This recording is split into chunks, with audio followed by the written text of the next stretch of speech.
Okay, you can start by introducing yourself. Okay, my name is Princely Chukwu. I am born here in the United States, Birmingham, Alabama, to be exact. Uh, my dad's side of the family is Nigerian, and I guess I'm asking some questions about my Nigerian culture. Hmm. So, what is your definition of culture? Uh, my definition of culture is pretty much the same as I guess the next person's definition of culture is a way of living. So the foods you eat, the way that you interact with family, it's more personal, and I guess maybe the lifestyle that you live can be included in that as well. But yeah, So, how do you define family? family is blood related. Um, One thing about family that might be a little different in the Nigerian culture is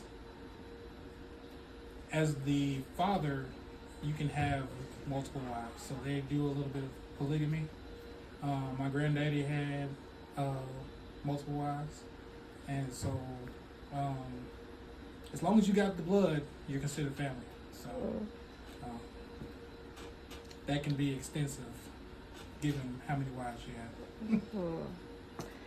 Um, do you consider your parents to be successful? Absolutely. My dad, um, like I said, he's Nigerian. He came from Nigeria, moved down here to the States. Well, he went to London first, then he came to the States. Graduated from a 4-year college in 2 years. Got his doctorates, masters, and became a professor at Kentucky. So, my mom graduated, but she was born here. She's American. She was born in Alabama. She graduated, got her 4-year degree in accounting, and so yeah, very successful.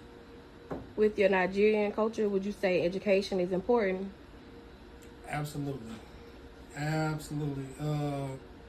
I get hounded every time I see my in-laws because I haven't finished college, and I'm probably the only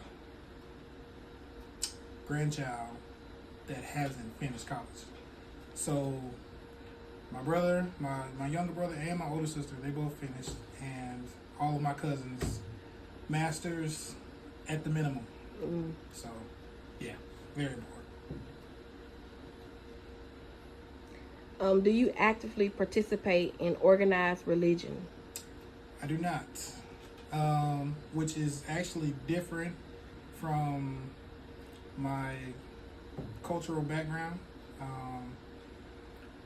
The country of Nigeria is split. You have a lot of Muslims, and then you have Christians.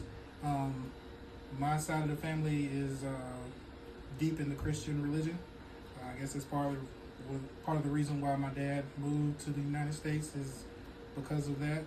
And me personally, I've done some personal research, and I've come to the conclusion that I'm not very religious. Mm-hmm. Okay, so do you eat food that is indigenous to your culture? Why or not? Why not? Absolutely.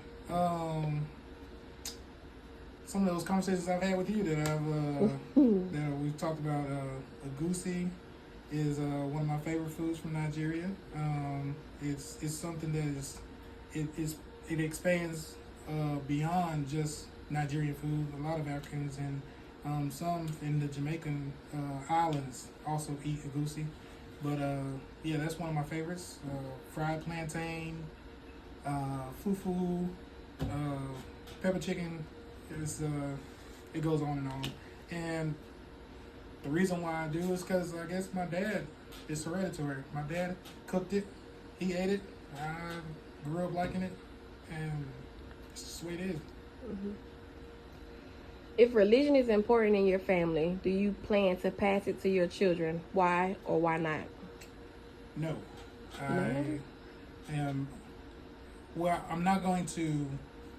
A lot of that stuff you learn because of your family. Your mom was religious, so therefore you became religious.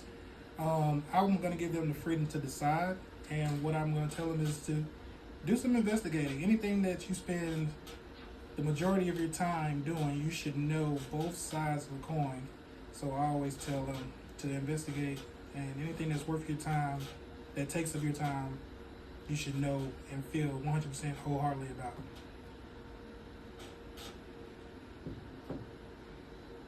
Okay,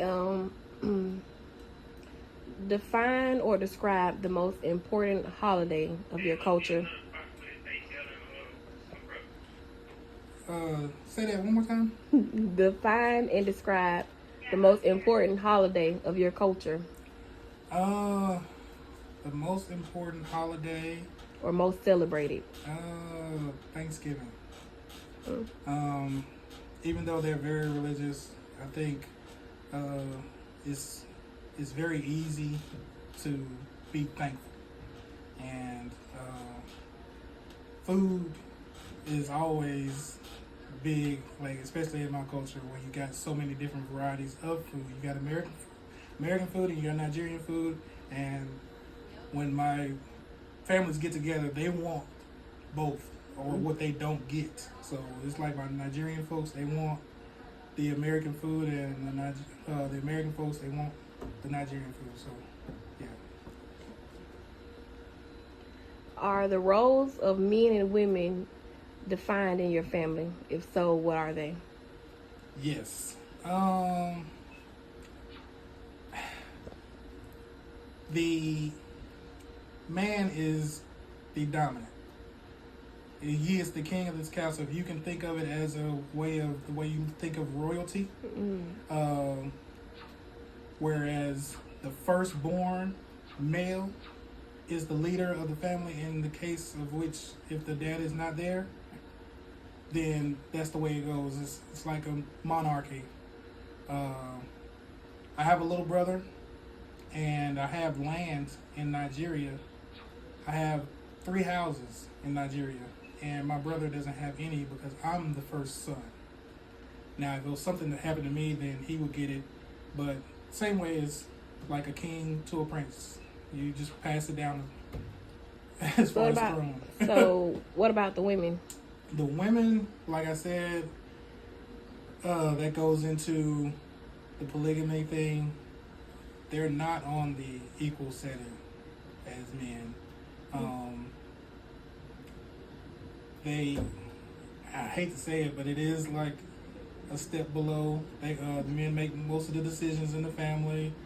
Now, of course, behind the scenes, they take in consideration the woman, but if there's multiple women, then the man is going to make the decision. Always. How is physical contact viewed in your culture? It reminds me of old school America. Like, anybody can whoop your child when it comes to, as long as it's family. It takes a village, and they mean that in a literal sense. So if your aunt was to see your child, it ain't one of those, you don't put no hand on my child. No, they put their hands on your child, and then they tell you why, and then you put your hands on them again and back them up for doing so. Very old school. Very old school. What is considered to be most disrespectful in your culture? Raising your voice. It's the words that come out of your mouth should be well thought, and should be very respectful. Anytime you decide to cross that line, it will be met with the most attention and anger reciprocated. So what would be considered the most respectful thing in your culture? Respectful? I mean, that's kind of broad. I mean, it's just do unto others as you want done unto you. You don't kiss nobody's hand. No, we don't do anything like that. One thing that you can't do And also that they will find disrespectful, I think is kind of strange, is you cannot refuse food. If somebody offers you food, you better take it. Even if you don't eat it, you take it and you say thank you. You put a napkin over it and throw it away, something like that. But you better take it. And most of the time, you better eat it. Noted. What would you say, from your perspective, the most commonly misconception about your culture is? That they grew up in a bush and they live right next to lions, tigers, and bears. It's not like that. There is a McDonald's in Nigeria. You can eat McDonald's. It's buildings. You don't live in no hut. It's the same. It virtually is the same. It might be a little poor. Like if you have a shower, then that's kind of like a delicacy type thing, but it's still pretty much the same. Yeah. Hey, so have you ever experienced racism, and in what form? Racism, yes, I have experienced it drastically, and it's weird because you get it from both sides. You get it from black people, and it feels similar to maybe a mixed person, a mixed child that has a white parent and a black parent, but it's just different. I learned to fight very good when I was younger because for dealing with racist white people, you're just black. And you get treated differently because you're black. And then from black people, you're African. So you're getting treated differently because you're African. And Kunta Kinte, I've been many Kunta Kinte and African booty scratchers in my life. So yeah, I fought everybody and was angry at everybody. In your opinion, what can be done about racism and prejudice? And that goes back to that mutual respect. I think people that are racist, they're racist because they don't want people to be treated equally. And that it all boils down to treating people the way you would like to be treated. So if you don't want to be treated equally, then you know within yourself that you're gonna have some kind of racism or some kind of bias in your culture. Only people that can treat people equally can understand the concept of not being racist. Have you ever felt excluded based on your culture? Excluded? Not really. I pretty much my culture is somewhat aggressive, so we go after what we want, and we're very relentless when it comes to that. So you're not going to exclude me if I want to be there. Noted. Is there anything you would like others to know that was not included or asked about your culture? No, nothing comes to mind. We do have some other things that's embedded in our culture, like masquerades and celebrations and dances that are passed on the same way that religion is passed on. I have masquerades hanging in my house because it's a representation of my culture, and I'm very proud of them. And it is what it is. All right. Well, thank you for your time.